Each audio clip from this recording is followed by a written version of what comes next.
Hello everybody, मैं doctor Anuja Singh Indira IVF Patna से बोल रही हूँ।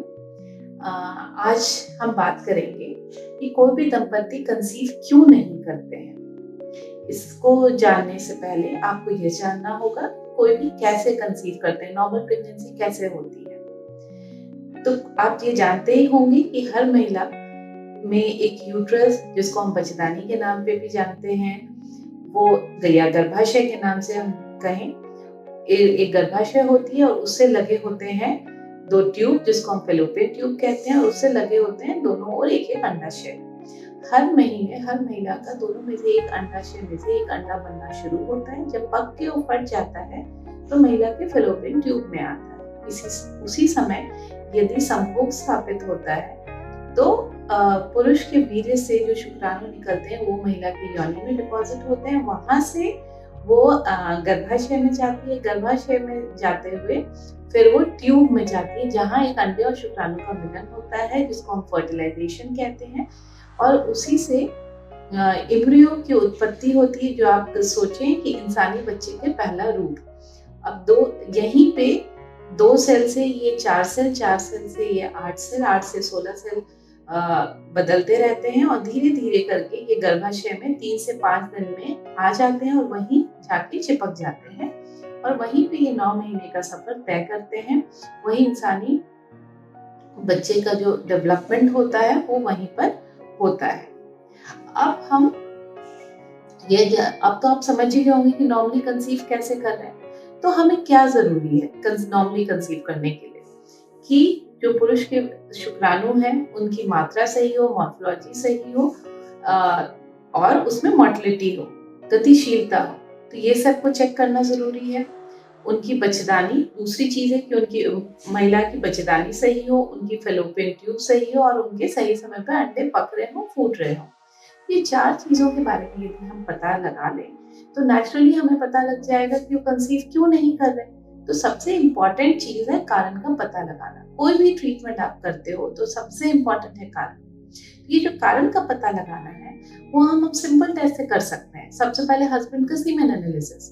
नॉर्मली यही सोचा जाता है ना कि गर्भवती यदि कोई महिला नहीं हो रही है तो उन्हीं में कोई प्रॉब्लम है, लेकिन ऐसा नहीं है।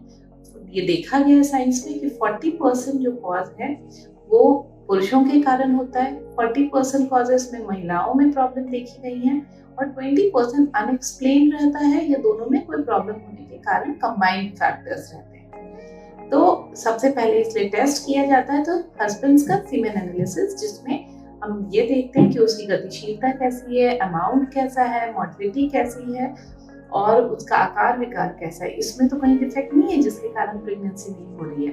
दूसरा टेस्ट एक सिंपल अल्ट्रासाउंड होता है, जिससे महिला के गर्भाशय, उनकी बच्चेदानी की परत, अंडे की मात्रा या गर्भाशय में कोई प्रॉब्लम तो नहीं है, ये सब चीज देखी जा सकती है। जैसे गर्भाशय छोटी भी हो सकती है, उनमें सूजन भी आ सकती है या बच्चेदानी की परत खराब हो, तो ये सब चीजों के बारे में हमें आइडिया लग जाता है। और कुछ ब्लड टेस्ट होते हैं जिससे ये पता लगती है कि महिला का कोई हार्मोनल इम्बैलेंस तो नहीं है जिसके कारण भी वो कंसीव नहीं कर पा रही है, समय पे ओव्यूलेशन नहीं हो रहा है।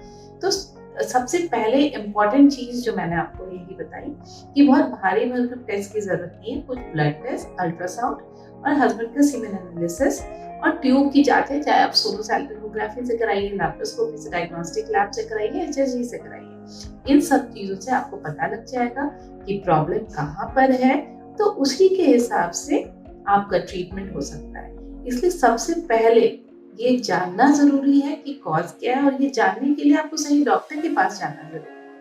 क्योंकि जैसे आंख में प्रॉब्लम होता है तो कहाँ पे जाते हैं, आंखों के डॉक्टर के पास जाते हैं।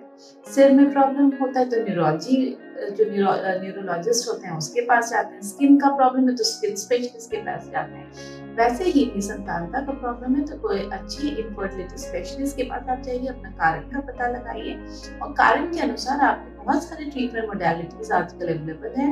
बिल्कुल नई नई तकनीक अवेलेबल है जिससे आपका ट्रीटमेंट हो सकता है। हर जो कपल होता है उसका सपना माँ बाप बनने का जो है वो पूरा किया जा सकता है। और आपको जो भी क्वेश्चन है आप मेरे इंदिरा आईवीएफ के फेसबुक पेज पर आप पोस्ट कर सकते हैं और हम लोग कोशिश करेंगे कि उसका हम आंसर आप तक पहुंच जाए।